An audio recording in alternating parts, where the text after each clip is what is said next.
Well, hey everybody. I'm very privileged to have with me Julius Solaris, who is the founder of Boldpush, and we were so lucky.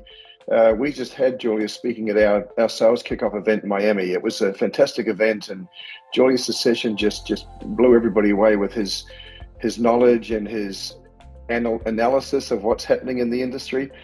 So I just got a few questions for you, Julius, if you don't mind. So thanks again for being such a great speaker. We just loved having you there. We got so much out of the session, but what was the biggest thing that you took away from being part of the event?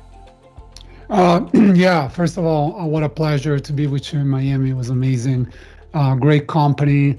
To be honest, I learned a lot. As an event tech enthusiast.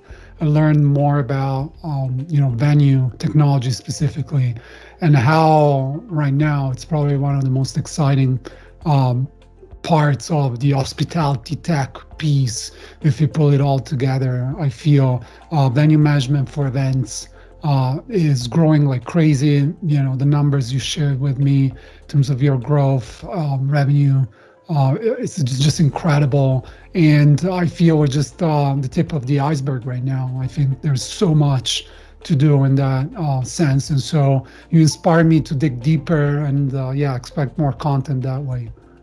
Fantastic, thanks. That's great.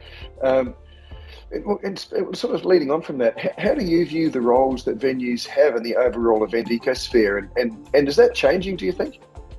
Yeah, I mean, if you think about what happened during the pandemic and sort of the rise of virtual platforms, essentially that pendulum swinging back to in person with such force, it's essentially shifted all that business that was happening offline right now, with increased demand that I think it's beyond just a bounce back from the pandemic. And therefore you have instances like Vegas, for example, where we're taking bookings into 2030.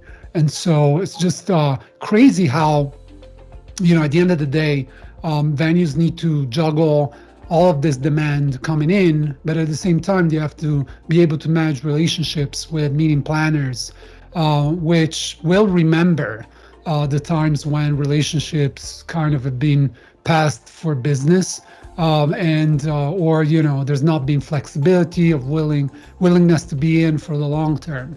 To be honest, that's kind of one of the biggest issues right now, because either venues are overworked, venue operators are overworked and burnt out, and so there's new staff that don't appreciate the long-term game of building relationships with meeting planners specifically, and the fact this is a small industry and eventually we bump into each other, different properties and the like.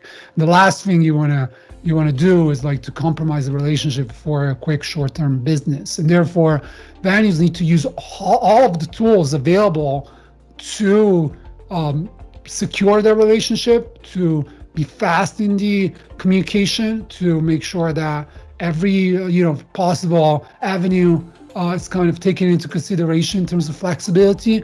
And therefore, technology plays a pivotal role in this sense, in terms of knowing what's available in terms of inventory, communicating RFPs very quickly. So yeah, that's I feel the biggest change. No, that makes a ton of sense. Now, during the event, you heard our customers. We had a customer panel. I mean, you heard our customers speak on various topics during that session. What did you hear from this that intrigued you the most? Interesting. So first off, like a confirmation, two things. First off, confirmation that cost is like by far the number one issue right now, and some costs can be absorbed with higher ticket prices and sort of higher, on the event side, with passing it, sponsorship, whatever. Some others cannot, and the rise is just incredible. And therefore, like, it becomes the challenge for 2024 from a venue or destination perspective. And so the second one is sustainability. And I was particularly interested by a comment that two panelists made. One that said, listen, we're not doing well. Like, I don't know, this is not my topic. And another one that was a champion internally of sustainability altogether. And so this dichotomy in the market is very, very clear, with some people that are essentially saying this is not my job. Some others that are kind of championing whatever it is for the future. It's almost like similar to technology, right? You always have people within a company that sort of champion the innovation technology piece.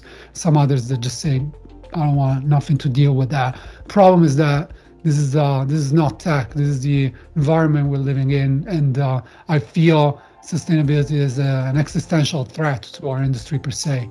So we gotta keep an eye on it. Yeah, definitely. It was interesting hearing those differing opinions, that's for sure. And just a final question for you, Julius. You mentioned to us that Momentus to you is looking more and more like a data company. What do you mean by that? Oh, it is. It is. I was lucky to speak to your C-level CEOs and yourself, Steve. I feel you are handling so much data right now because you work with some of the biggest venues, and therefore you have access to millions of data points. A million events processed through your platform gives you access to incredible cascade of data points, whether it's like suppliers, payments, suppliers sourcing, live inventory availability, real-time data. And so there's so much sustainability tracking. You are essentially a data platform, whether you like it or not, Momentus people, you are. So, I feel that that's going to be the most exciting part of the Momentus business.